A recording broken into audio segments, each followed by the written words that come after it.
Come fly business class for 15 hours and 30 minutes with me from Beijing to New York City. So technically, our first step is a 3.5 hour flight from Dali, which is in the southwest part of China, to Beijing, where we'll be taking the flight to New York City. There, we were technically also in business class, a little bit different than the business class that you'll see later. There are no TV screens, but yes, there are comfy seats, complimentary fruit. And even though the flight is only about 3 hours long or so, in business class, of course, it does come with a meal, and I was pleasantly surprised by this very savory and juicy duck that we had. And not only that, there were a ton of cold apps. This is Yunnan, after all. They're known for their vegetables, mushrooms, etc. So this was just continuing it. And I forced myself to stay awake with, yes, my motion sickness goggles, my Kindle, and I went old school and even read the newspaper. It was kind of interesting to see how they portray global news. And with that, we have landed in Beijing in their very large, airy, light airport. And then we made a visit to the Air China counter, which, as you would expect in the Beijing airport, has a large space. So we were here for about a 6-hour layover, and man, do we feel it at the end. And you're right, I know there's not much to complain about, because if you're gonna do a 6-hour layover, at least you have access to a very large lounge. So I know, I was very grateful.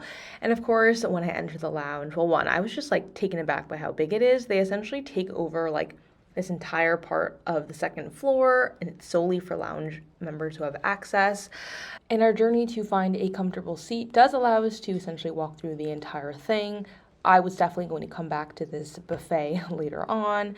And we were looking for something comfy, so these little seats would have to do the trick.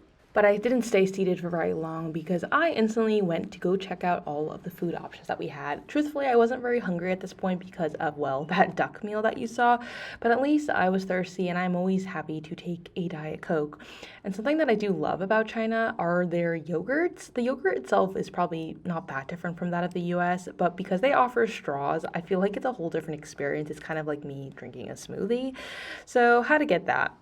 And truthfully, the 6-hour layover was making me nervous because I just knew that I would get bored. I have really bad cabin fever, basically where I sit in one place, then I go kind of crazy, and food never fails to comfort me. So I decided to check out all the buffet options that I'd passed through in the beginning. Unsurprisingly, there were a lot of Chinese options, but there were also some bakery items like little sandwiches.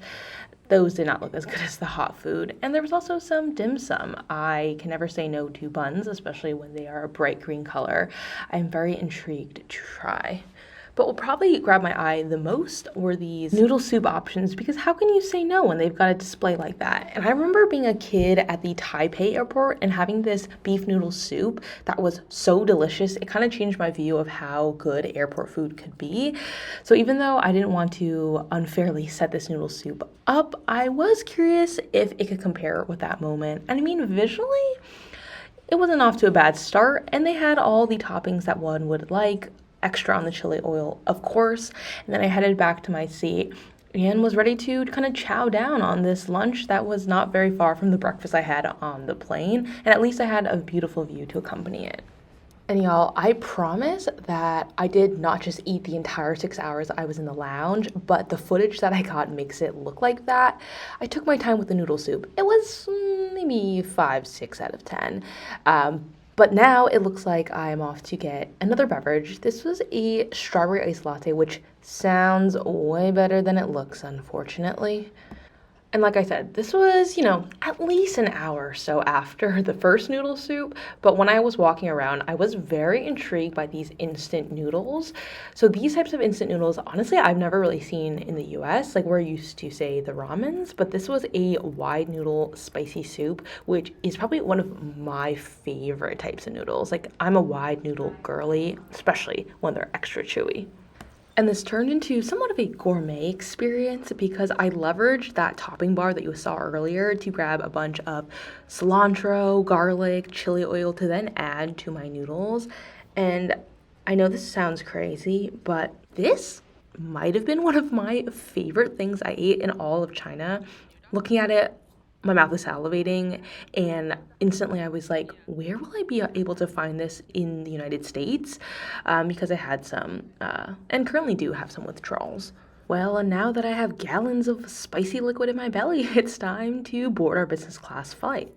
It was interesting because we had a completely separate walkway to enter the plane, and this is my first time ever being in a plane and being seated in a section that was completely separate from the rest of the seats. Like, as you could see, our business class area was at the front and the head of the plane, and you couldn't even see the pilot. Apparently there was a second floor, and that's where the pilot operates from. But of course, my first step and most important step is always to take off my shoes and put on the complimentary slippers that they offer. Very exciting because we're in for another long 15-hour flight, so we've got to be cozy.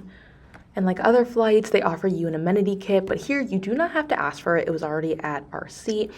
Toothbrush, lotion, comb, toothpaste, all you'll need to freshen up because like I said, it's a long flight and you don't want some stinky breath, especially after you eat all the fun business class meals. And of course, you also get noise canceling headphones. This was something that I learned on my first business class flight, to China on Singapore Airlines. These are very good noise canceling, and I'm always tempted to steal them, but of course, I do not. And also, when you enter, you get a welcome drink. We were going simple, some water for my mom, apple juice for me, not really in an alcoholic mood. And then my natural next step is to want to check out what I will be watching to occupy myself.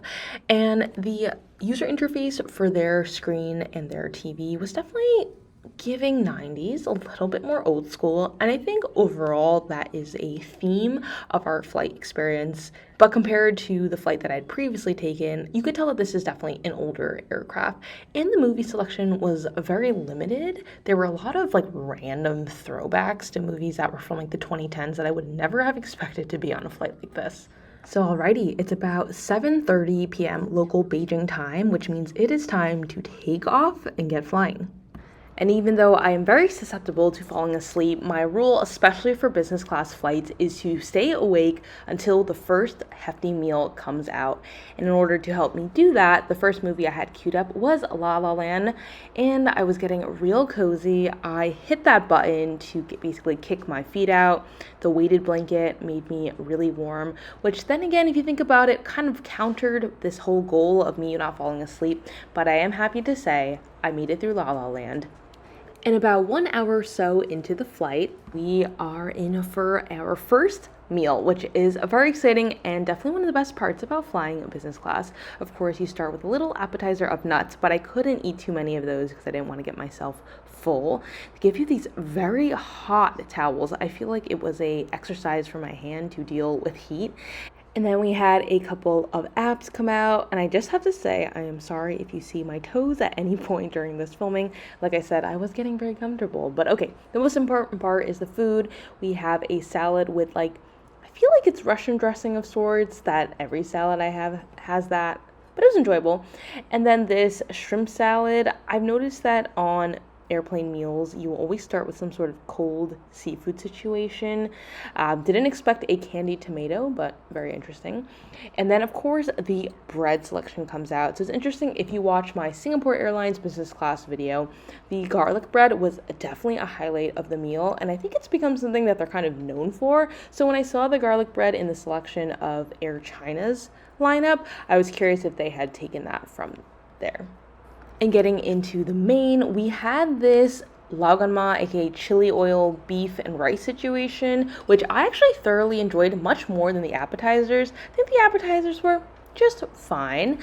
And then for dessert, we had a selection of fruit, which look honestly quite sad in this video, and a berry cake, which unfortunately was kind of as good as it looks, aka not so good, and is giving supermarket cake.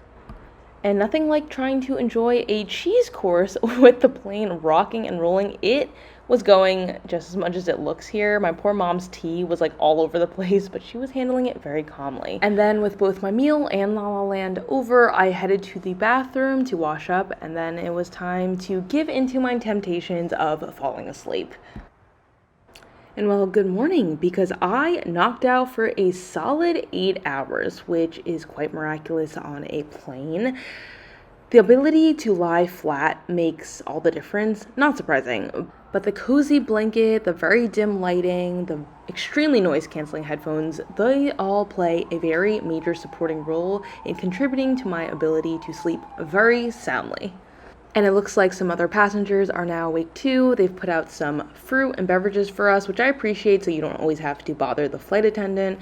And now you can do a little get ready with me, airplane bathroom edition, featuring the amenity kit that they provided for us at the beginning of the flight.